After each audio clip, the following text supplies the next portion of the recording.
Hi, folks. Today I'm pulling a classic episode from the archives where we focus on understanding your current rhythm. When you're working with a partner in business, a team, or multiple parties, how do you ensure everyone is on the same page? How do you get in sync if your rhythm is off? This episode shares the technique on how to identify your own rhythm and the team around you. Let's get started.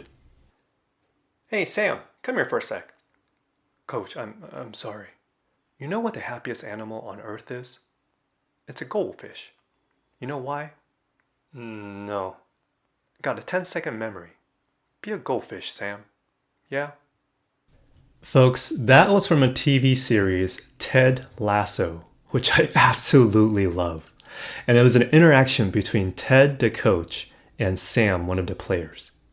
There's a quote I want to share. Love life. Engage in it. Give it all you've got. Love it with a passion because life truly does give back many times over what you put into it. This quote was by Maya Angelou. Folks, do you find it hard to find your passion? Is passion and purpose the same thing? These feel like pretty big questions. And I wonder if you find yourself asking these questions lately. There's another quote I want to share. If you can tune into your purpose and really align with it, setting goals so that your vision is an expression of that purpose, then life flows much more easily. This quote was by Jack Canfield. Boy, I really resonate with Jack's quote. If you can truly align with your purpose, you start attracting your desired reality rather than feeling like you're chasing after it. The question of the century is, how? In today's episode, I'm going to share a framework I recently used in a retreat that can help you get one step closer on activating your passion. Let's cue the intro.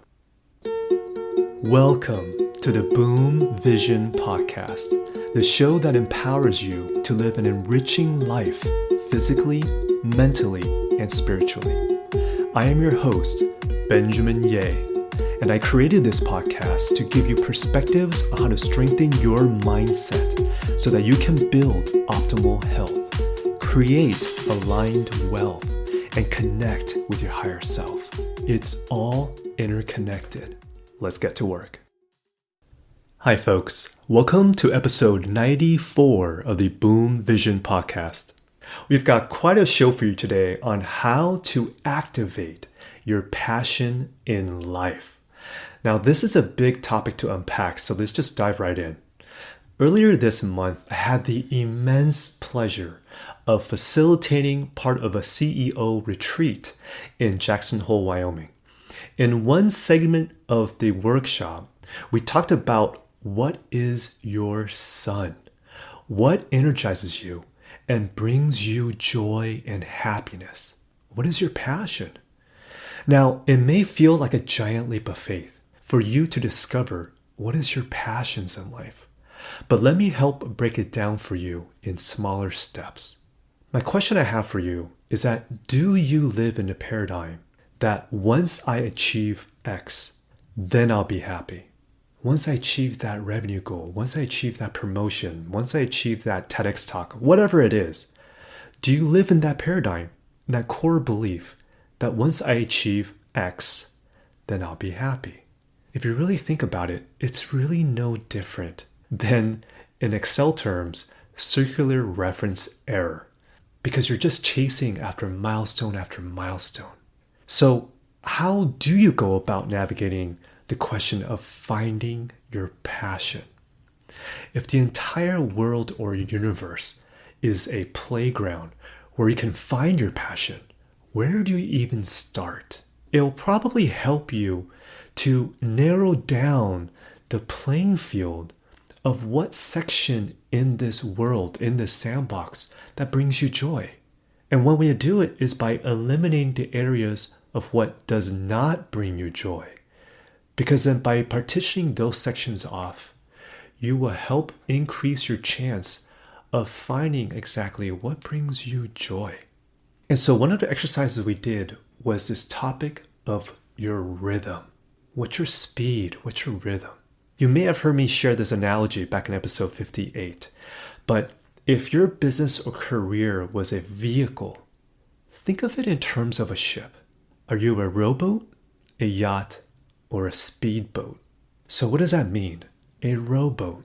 Do you feel in a current chapter of your life, do you want to row in a boat by yourself at your own speed so that you can feel that sense of calmness and stillness so that you can actually have time and space to inner reflect?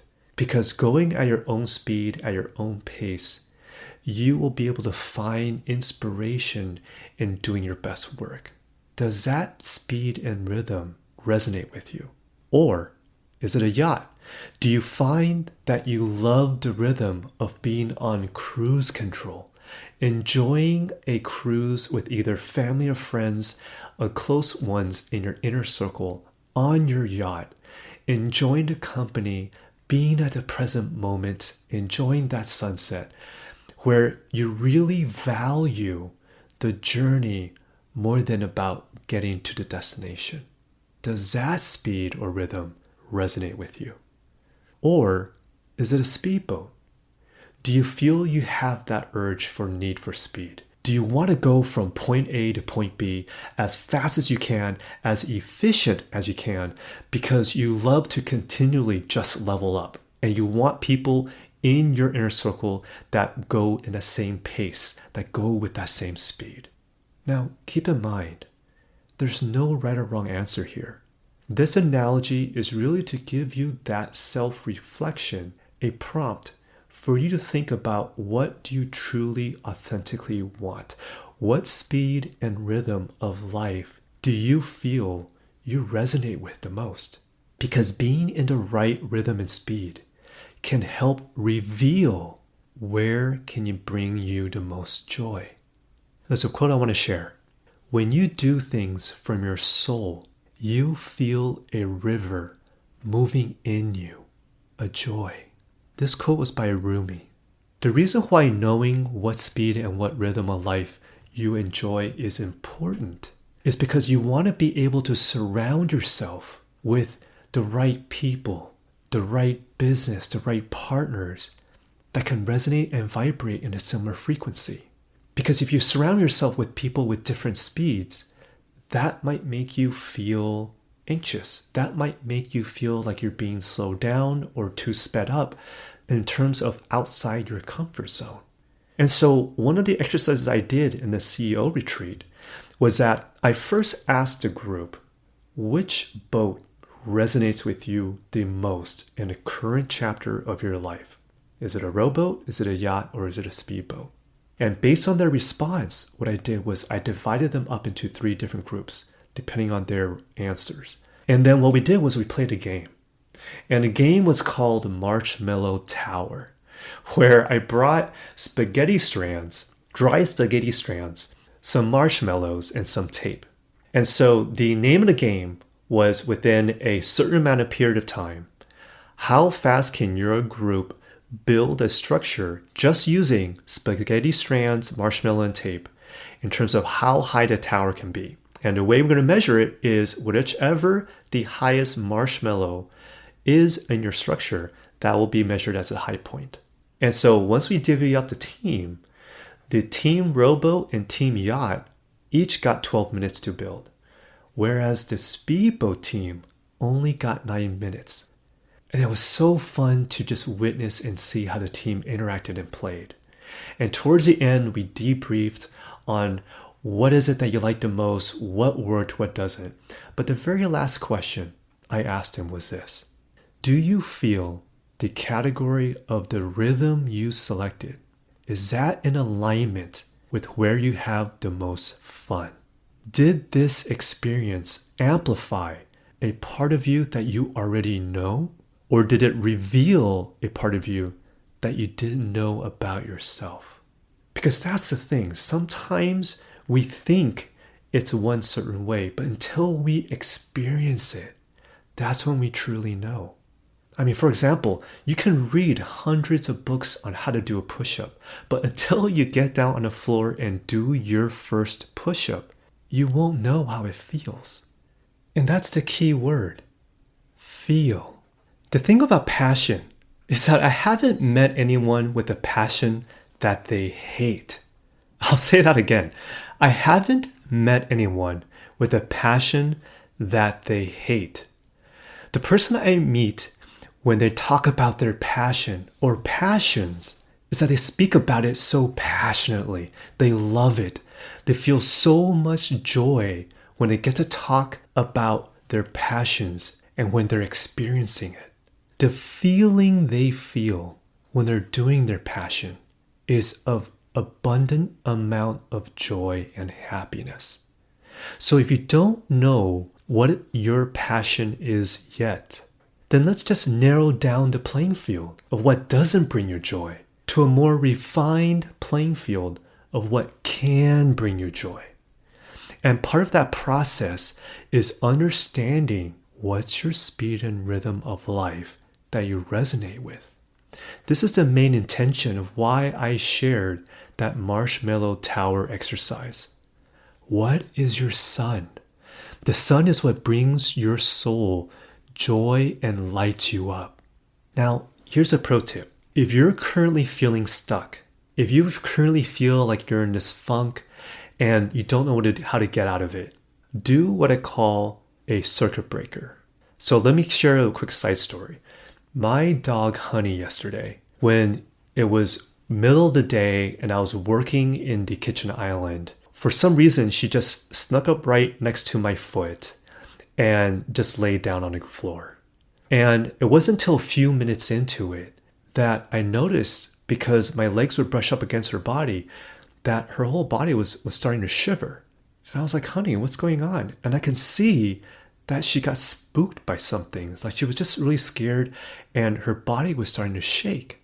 I was like, Honey, it's okay. I'm right here, so there's nothing wrong in the house. But it was very clear that she was spooked. And so in order for me to help her snap out of it, I was like, okay, I gotta do a circuit breaker here. So what I did was like, all right, Honey, let's just go for a walk. I mean, I was in the middle of work, but I knew she was in distress. So I just said, hey, Honey, let's put on your leash and let's go outside. And so I just took her a walk around the block. And in doing that, just in being in nature, just taking for a quick walk, she's getting different senses. She wasn't spooked anymore. Her body wasn't shivering and she was naturally back in her normal self.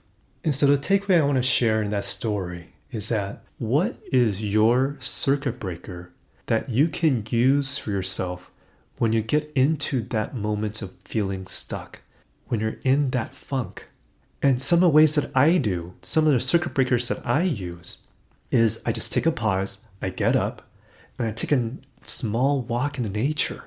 I go around the block, I take off my shoes, and I have my bare feet feel the grass in my front lawn, at a nearby park, whatever it takes for you to take a break from your normal day-to-day cycle.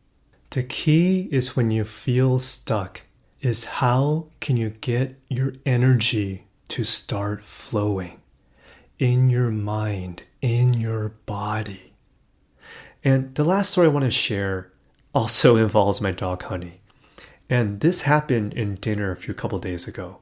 Normally what we do as a family is that we sit down and eat dinner together. And once we finish dinner, that's when we feed our dog. And so towards the end of dinner, I got the food for Honey. And because it was a long day for both me and my wife and the kids, I just said, hey, Honey, okay, you can go eat. And usually the word okay is her release word to go eat. But what was really odd was that she just laid there and just looked at us. She didn't move. And so I looked at my wife. I was like, that's kind of odd. Like, Honey, okay, you can eat. She didn't move. And then my wife chimed in, Honey, okay. Both my kids chime in, Honey, okay, you can go eat. She didn't move. Now, at first I was thinking, oh man, do I need to take her to the vet? Because there's one thing you have to know about Honey. Every dog has one thing they value the most out of three things. Either they're very, very motivated by food, by play, or by words of affirmation. Usually, most dogs are highly motivated by one of those things, if not a combination of them. And for my dog, it's food. Her absolute joy in life is to eat. And so when we release her and she's not moving, my wife and I are looking at each other and it's like, oh my God, is something wrong with her? Because eating is her absolute joy in life. And she's sitting still looking at us. Then this thought came to mind. I was like, does she need to work for it? Because up until, what we usually do, our normal routine is that whenever we feed our dog Honey, we have her sit, we have her do heel, we do a couple of commands to basically help her really solidify the commands that we have, like sit, down, things of that nature. But this time, all we did was just told her, look, and then you can eat. Go eat. But she didn't move. And so what I did was I got up. I said, Honey, heel, down, look, touch. Okay. Then she got up and she went to go eat. And so I was looking at my wife and we were like, whoa. My wife was like, wow. Her programming was so embedded. She was so wired that she needed to work before she actually goes eats her meal. And it made us pause and reflect because I was talking to my wife and it's like, wow, whatever programming we have consciously and subconsciously, like what is your core belief? Do you feel you need to work hard in order for you to deserve the joys of your life? If you were handed a big opportunity or a blessing, do you have programming, whether it's conscious or subconscious? Do you have programming that allows you to accept opportunities and blessings that come into your life with both arms wide open? Or do you have a belief that you might not deserve it and subconsciously reject any opportunities coming your way unless you work really hard for it? Can you imagine living in a world where joy and happiness flows easily into your life? Do you give yourself the space and grace for that possibility to exist? I want you to just think about that. Because the main takeaway from today's episode is, how do you reveal the joys and passions in your life? And I choose my words carefully. I say reveal rather than find, because finding something feels it's anchored towards this feeling of it being lost. And if you feel lost, you're going to attract more of that lost feeling. The words reveal, for me, just sounds so much more playful. It's like you get to discover. You get to discover about something about yourself. It feels just a higher vibration. For you to feel passion, you need to feel joy. So what are other things in your life that you're doing that brings you joy? Do you give yourself the permission to feel joy? Or do you have a programming that you don't deserve it unless you work hard for it? So with that said, what are this week's action steps that you can take to reveal the joys and passions of your life? I want you to use the CAL method, the C-A-L method. C stands for calm. Calm yourself in a way that works best for you. Is it meditation? Is it a simple breathing exercise? Do you want to go for a walk or a run around the block? Quiet that wind tunnel. Find whatever way that resonates for you. And then A stands for awareness. In your calm state, bring awareness to your body and mind and how you feel. The awareness I want you to bring is what makes you feel good in the present moment. Ask yourself, what brings me joy? What brings the passionate side in me out? What activates it? And see what comes up for you.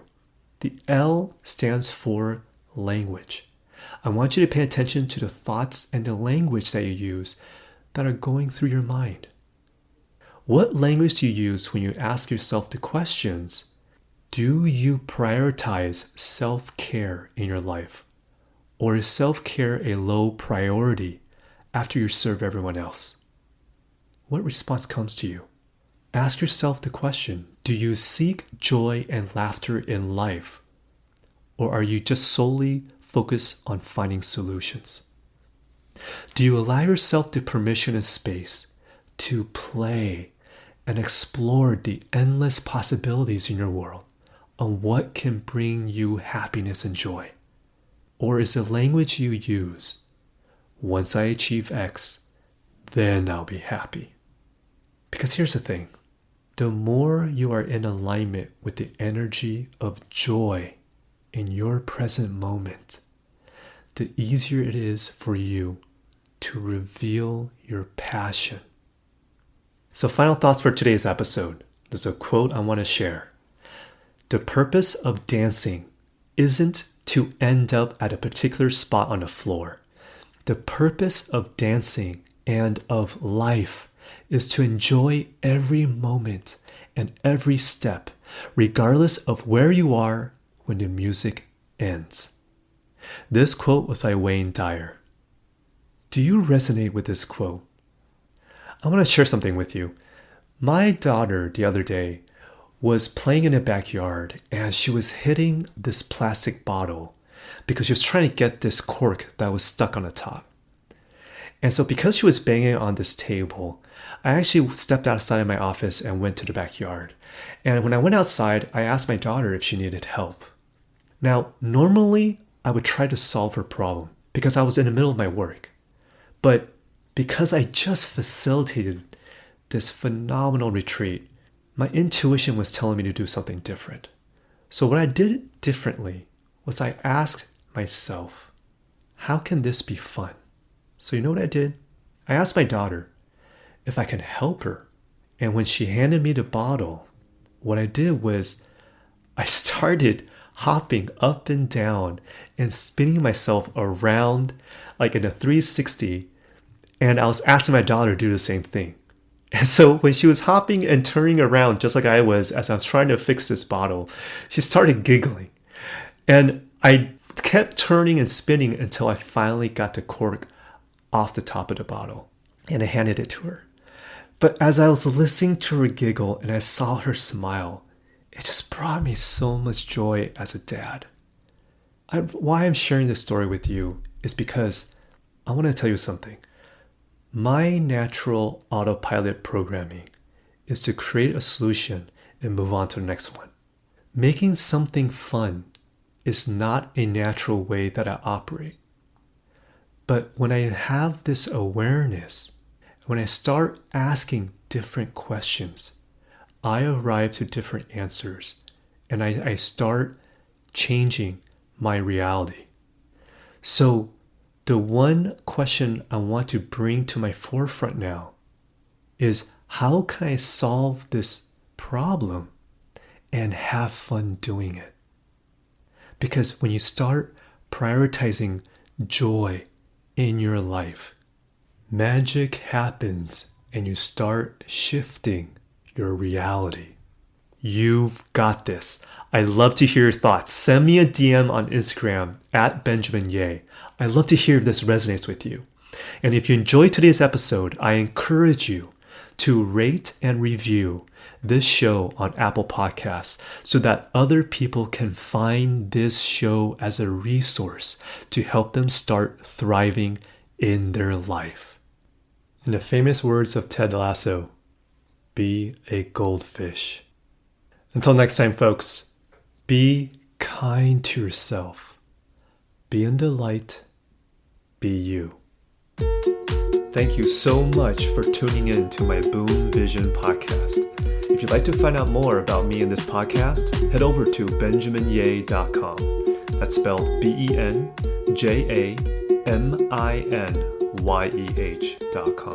If you haven't already, click subscribe, and I'll catch you next time.